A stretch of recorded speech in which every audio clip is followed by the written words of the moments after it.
नमस्कार, मैं हूं राजीव तिवारी और आप देख रहे हैं पब्लिक आंदोलन का खास पॉडकास्ट। आज हमारे साथ एक बार फिर से मौजूद है म्यूचुअल पांडे जी, यानी कि राजीव कुमार पांडे, जो म्यूचुअल फंड की दुनिया में एक धमाका किए हुए हैं। इनसे चर्चा करेंगे। अभी पिछले दिनों में हमारे पास कुछ फोन आए थे, कुछ मैसेजेस आए थे, जिसमें इस बात की जानकारी हमारे दर्शक चाह रहे थे कि अभी हाल ही में जो 2 दिन पहले की खबर आई है कि अपने देश की जीडीपी कुछ डाउन हुई है। तो इन्हीं सब मुद्दों को लेके कुछ और बात करते हैं। पांडे जी, बहुत बहुत स्वागत है आपका हमारे इस बहुत धन्यवाद पॉडकास्ट में। ये क्या है, ये सरकार तो बड़ा दावा कर रही थी कि बहुत देश की प्रगति हो रही है और जीडीपी जो है कहाँ से कहाँ जा रही है। अभी जो लेटेस्ट रिपोर्ट आई है उसमें जीडीपी डाउन हो गई, तो इससे क्या बाजार पे क्या असर पड़ रहा है, निवेशकों पे क्या पड़ रहा है? देखिए, इससे थोड़ा निवेशकों पे सेंटिमेंटल ज्यादा असर पड़ता है। एक्चुअली पूरी तरह ज्यादा असर नहीं। अभी भी भारत जो है वो पूरी दुनिया में सबसे अधिक जीडीपी वाला देश है और जीडीपी क्वार्टरली भी तमाम मानकों को जोड़ते रहते हैं। तो किसी भी स्ट्रक्चर में GDP is the sum total of all goods and services produced in the country in a year. अच्छा, दिस इज जीडीपी। तो विभिन्न प्रकार की सर्विसेज हैं, विभिन्न प्रकार का प्रोडक्शंस हैं। कहीं कहीं कुछ कुछ कभी कभी इंडस्ट्रियल प्रोडक्शन प्रभावित होता है, कभी कुछ है। और ये सच्चाई भी है कि थोड़ी सी मंदी सी जो इंडस्ट्रियल प्रोडक्शन में आई है, थोड़ा देखा गया दिवाली में, इस बार थोड़ी सी बिक्री कम हुई है। अच्छा। ऐसा महसूस हो रहा है इकोनॉमी में हल्का सा स्ट्रेस। तो क्या ये बात तो ये जो फॉरेन में इसमें जो है दूसरे देशों में, यूरोपीय देशों में जो मंदी आई हुई है, क्या उसके असर के रूप में इसको देखा जा रहा है?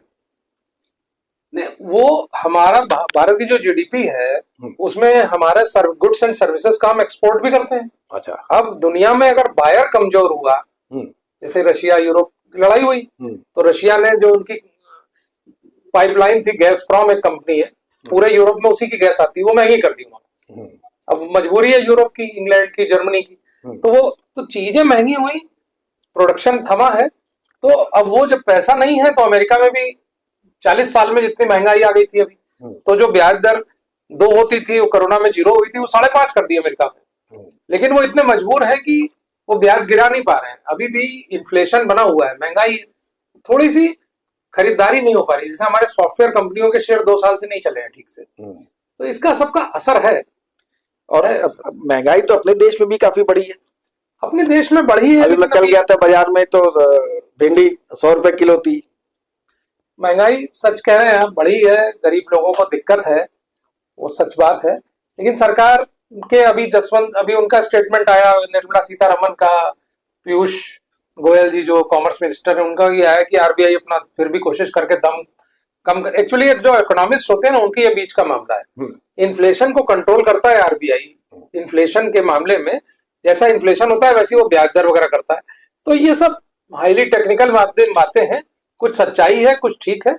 लेकिन अगर आप मेरे प्रोफेशन से अगर इसको जोड़ते हैं तो हमारे यहाँ जो है वो लॉन्ग टर्म का हम लोग सोचते हैं। लेकिन जो हमारा कंसर्न था, जो दर्शकों की ओर से मैसेज आए थे हमारे पास में, कि सरकार के दावों के विपरीत, जैसे सरकार बड़ी बड़ी बातें करती है कि 8% जीडीपी है और बढ़ने वाली है, और निकल के आया सच्चाई में कि 5% है जीडीपी। तो इससे एक निवेशकों के मन में, चाहे वो घरेलू हो या बाहर के हो, एक अविश्वास की भावना पैदा होती है कि सरकार झूठे आंकड़े दे रही है, गलत तरीके से वो कर रही है, भ्रम में डाल रही है। इससे भी बाजार पे असर पड़ता है। हाँ, यानी आम निवेशक किस तरीके से ले इसको?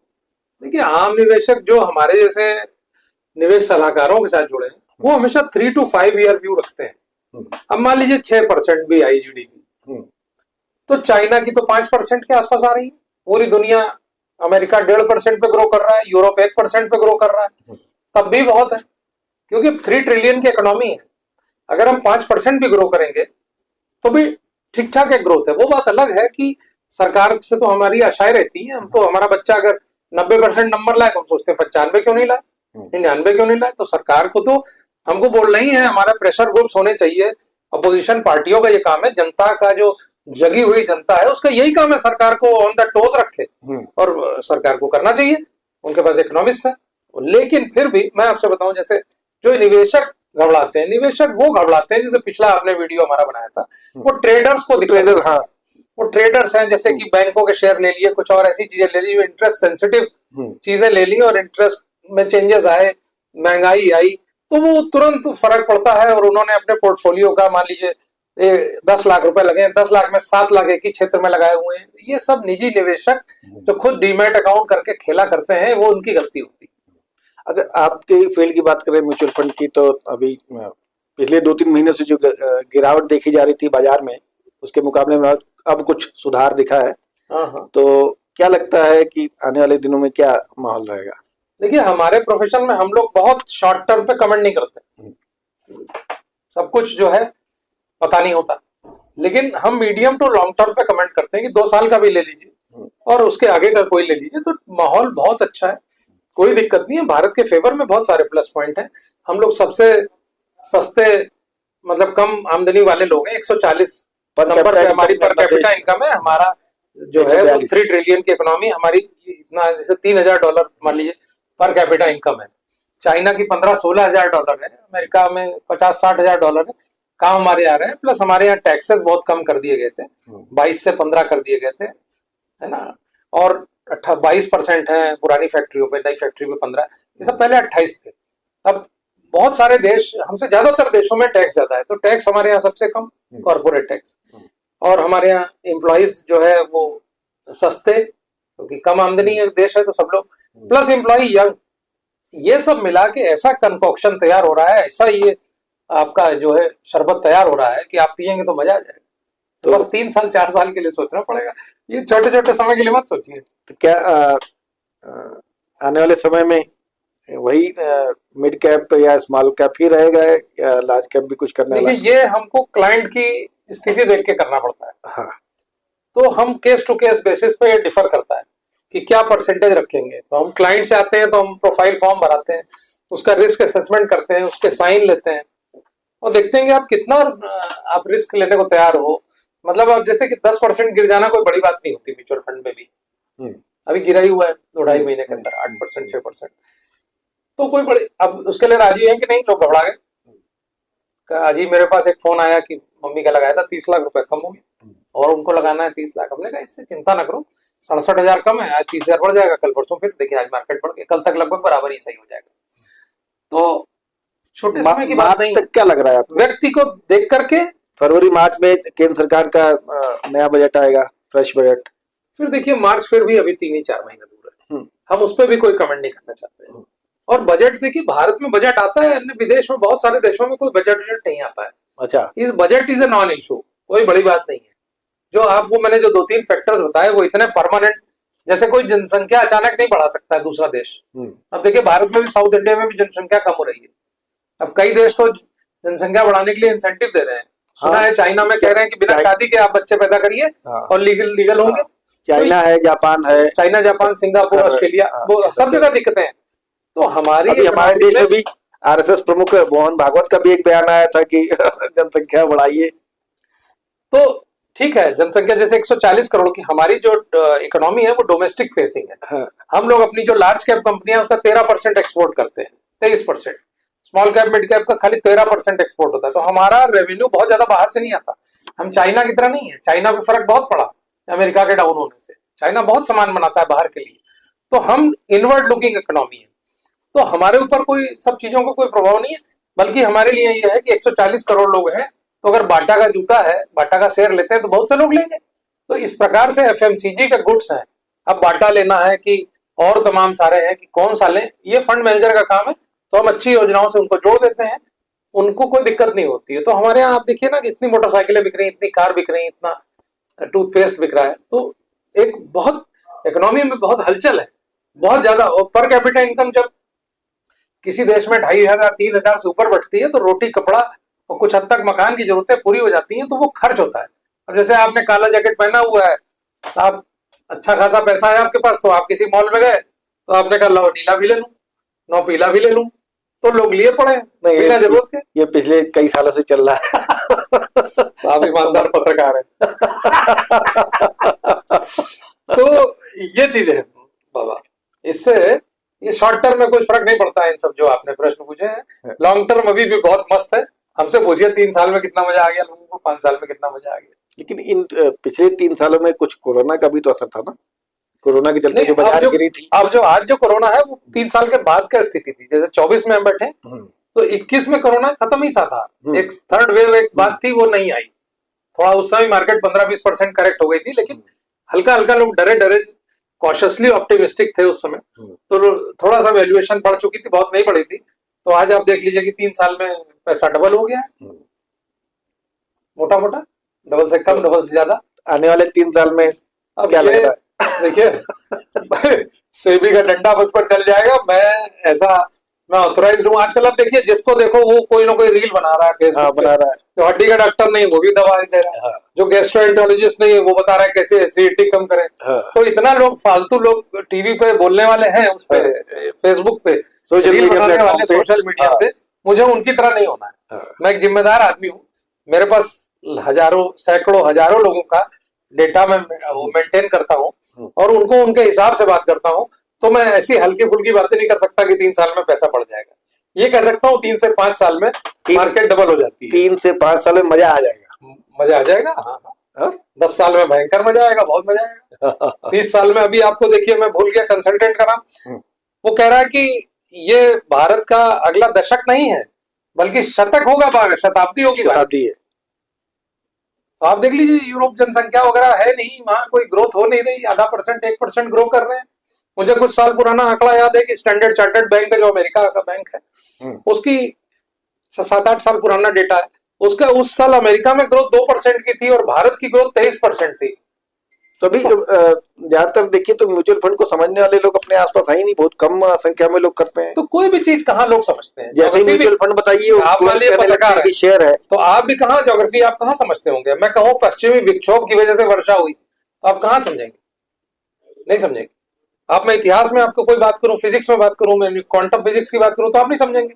हम भी जो विषय हमने नहीं पढ़े नहीं समझेंगे। तो सब लोग नहीं समझ सकते। आपका बच्चा बीमार है, आप डॉक्टर क्या जाएंगे, आप सोचे हम समझ जाए, ये आप नहीं कर पाएंगे। आपको 20 लोगों से पूछना है क्या म्यूचुअल फंड अच्छा है, अपने से समझदार लोगों की का अनुसरण करना है। सेबी बार-बार क्यों डराती है? सेबी बार-बार क्यों कहती है? सेबी इसलिए डराती है ना कि कोई अगर गड़बड़ हो गई तो लोग सरकार को दोष देंगे। और हमारे जो म्यूचुअल फंड के लाइन में सर सेबी ही सरकार है। जैसे बैंक अगर पैसा लेके भाग जाता है कोई तमाम बैंक, तो आरबीआई को लोग बोलते हैं। ऐसा देखा जाता है कि सेबी कॉर्पोरेट वर्ल्ड को थोड़ा ज्यादा सहूलियत देता है और निवेशकों के ऊपर डंडा डाले रहता है, ब्रोकर्स के ऊपर डंडा डाले रहता है। अब इस बात पे मैं कोई कमेंट नहीं कर पाऊंगा क्योंकि अब इस बात पे मैं आपकी मजबूरी है, हमारी मजबूरी है, तो इस पे नहीं कमेंट करूंगा। बाकी जो है देखिए सब लोगों को अपनी समझदारी से काम लेना चाहिए। जो कुछ हो रहा है, थार थार को गई रहे, सार सार को गई रहे, तोता दे उड़ा, इतनी खबरें हैं, इतनी चीजें हैं। तो अब निवेशक जो है वो जुड़े हमारे साथ। तो बात हो जैसे आप दूर दूर से पता करेंगे कौन सी दवाई अच्छी है, मेडिकल स्टोर से खरीदेंगे तो आपको नुकसान होगा। आप उसका जो है ज्ञानिक तरीके से करिए। डॉक्टर भी नहीं समझता है तो डॉक्टर कहता है चलो एमआरआई करा। अभी बीच में एक खबर आई थी कि जो स्मॉल कैप और मिड कैप के अब दिन गए, भारी घाटा उसी में हो रहा है। देखिए इस पे भी जो हमारे जो एक्सपर्ट्स हैं उनमें भी आपस में विभिन्न मत है। कई म्यूचुअल फंड कंपनी 2 साल से 1 साल से स्मॉल कैप में ले रहे हैं, पैसा डायरेक्ट नहीं लेते हैं, एसआईपी के माध्यम से। कुछ अभी भी ले रहे हैं, अभी भी ट्रस्ट स्मॉल कैप का इशू आया, मैं भी लगवाता रहता हूँ। तो स्मॉल कैप में भी बहुत अच्छाई है। इधर देखिए अभी अडानी कांड हुआ, स्मॉल कैप स्कीम्स पे एनईवी पे फर्क नहीं आया, बड़ी स्कीम्स में अडानी के शेयर थे तो हल्का सा एनईवी पे लार्ज कैप में तो स्मॉल कैप बहुत अच्छी चीज है। स्मॉल कैप में बहुत ज्यादा कोई प्ले नहीं है, बहुत बड़ी नहीं है, तो उनके साथ उनके अंदर कोई गड़बड़ियां बहुत नहीं हो रही है और बहुत नीचे वाली स्मॉल कैप नहीं ली जाती है। जैसे जो अच्छा परफॉर्म कर रही है। हाँ, ऊपर की जो 100 है लार्ज कैप है, 150 फिर मिड कैप है, 250 के बाद जो शुरू होती हैं तो 250 से 500 तक की जो कंपनियां हैं ज्यादातर उसी में इन्वेस्टमेंट है। तो इतना इंडस्ट्रियल रिवाइवल हो रहा है। देखिए 2008 में जब मंदी आई थी उसके बाद से कंपनियों ने पैसा नहीं लगवाया, वो अपना मतलब इन्वेस्ट नहीं किया, अपना प्राइवेट कैपेक्स नहीं किया, फैक्ट्री नई नहीं डाली, अपनी असेंबली लाइन नहीं बढ़ाई। अब वो सब शुरू हो रहा है, थोड़ा ही थोड़ा शुरू हो रहा है, लेकिन अब वो शुरू हो रहा है।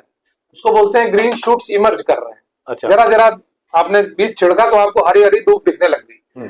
तो वैसे ही इकोनॉमी में हो रहा है। देखिए समस्याएं तो रहेंगी। एमएसएमई को जो प्रमोट करने की सरकार की योजना थी वो धीरे धीरे असर कर रही है क्या? हाँ, कर रही है, वो सब भी कर रही है, चीजें हो रही है। में तो एमएसएमई की ही इंडस्ट्रीज आती है। नहीं, स्मॉल कैप का मतलब जो ऊपर की 100 लार्ज कैप कहलाती हैं, जो उसके बाद की 150 कहलाती हैं, फिर जो उसके बाद की कंपनियां हैं, मतलब स्मॉल कैप कंपनियां ऐसी हैं कि अगर पूरी कंपनी खरीदनी हो तो आपको 13,000 करोड़ चाहिए होगा, 15,000 करोड़ चाहिए होगा। अच्छा। स्मॉल कैप का मतलब ये नहीं कि जो हमारे मोहल्ले में लगी हुई कंपनी, उस तरह तो वो तो 1,00,000वें नंबर पे भी नहीं आएगा। लखनऊ का कोई उद्योगपति है मान लो छोटा, तो 1,00,000। हम तो बात कर रहे हैं भारत के 400 नंबर की कंपनी की, 300 नंबर की कंपनी की, 250 नंबर कंपनी की, और उसमें भी 80% जैसे स्मॉल कैप फंड है तो 80% स्मॉल कैप लगेगा, 20% वो लार्ज कैप भी ले सकता है। तो बहुत वैरायटी रहती है, कोई ऐसा डर नहीं है। ग्रोथ अगर चाहिए तो थोड़ा अंडररेटेड कंपनीज को लेना पड़ता है, अनडिस्कवर्ड कंपनी को। जैसे कोई चीज सबको मालूम है, जैसे सबको मालूम है कि मोबाइल चल रहा है, हाँ, तो मैं अगर इस मोबाइल को बेचना चाहूँ 40,000 में, तो इसको आदमी मुझे मतलब उसी हिसाब से दाम लगाएगा। लेकिन अगर कोई मोबाइल या मेरा है तो सब लोग जानते हैं मेरे आसपास के, अगर कोई मोबाइल यहाँ नया पड़ा है, कोई जिसको पता नहीं है, ये मोबाइल है, देखना मना है, जिस बताओ, तो मान लीजिए वो नया आता है 1,00,000 का, लेकिन मालूम ही नहीं चलता भी है कि नहीं, ऑफ है कि नहीं, तो कोई इसमें 10,000 15,000 से ऊपर का दाम नहीं लगाएगा, खतरा हो जाएगा। लेकिन जो जानता है ये नया मोबाइल है, 6 दिन पुराना है, मॉडल नहीं पसंद आया किसी करोड़पति को, वो बेचना चाह रहा है, तो वो 15,000 में ले लेगा, वो तो 90,000 का मोबाइल है ना।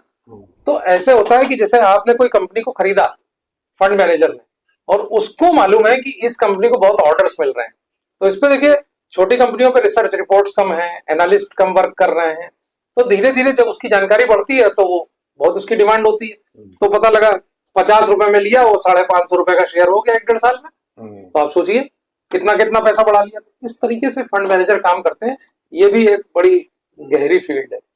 चलिए, अब चलते चलते हमारे दर्शकों के लिए कुछ खास टिप्स। कुछ खास नहीं, एसेट एलोकेशन का ध्यान रखिए, अपनी जरूरतों को देखते हुए हमारे पास आइए, बताइए कितना पैसा है, कितने दिन के लगाना है, क्या आपके गोल्स हैं, उसके हिसाब से सुटेबल प्लान्स आपको दिए जाएंगे। समझने बूझने का मामला है, ये एकदम से लूट लेने का नहीं कि मैं भी लगाऊंगा, मेरा भी पैसा, किसी का बढ़ गया मेरा भी बढ़ जाएगा, आईपीओ ले लूं, ये ले लूं, वो ले लूं। बहुत शांति का काम है, एकदम शांत भाव से रहिए, समझदारी से काम करिए, एक्सपर्ट के थ्रू चलिए, और आशावादी जो है, जो भारत में विश्वास रखिए, भारत के लोगों में विश्वास रखिए, और आशावादी अगर आप हैं तो आप भी आगे बढ़िएगा, खूब आप पैसे कमाइएगा। बहुत बहुत शुक्रिया हमसे बात करने के लिए। तो दर्शकों, उम्मीद है कि आपकी जो आशंकाएं थी उसका कुछ समाधान हुआ होगा। कैसा लगा आपको ये एपिसोड, हमें लिख के भेजिएगा, हमें मैसेज करिएगा, मेल करिएगा। जल्दी ही मिलते हैं अगले पॉडकास्ट में किसी और शख्सियत के साथ। बहुत बहुत धन्यवाद। देखते रहिए हमारा चैनल। हाँ, जिसने अभी तक सब्सक्राइब नहीं किया है, तो एक बार फिर से निवेदन है कि हमारे चैनल को सब्सक्राइब कर लें। वीडियो अच्छा लगे तो उसको लाइक करें, उस पर कमेंट करें और शेयर करना ना भूलें। बहुत बहुत धन्यवाद, शुक्रिया। मैं भी नमस्कार कर देता हूँ दर्शकों को, सभी को नमस्कार, धन्यवाद।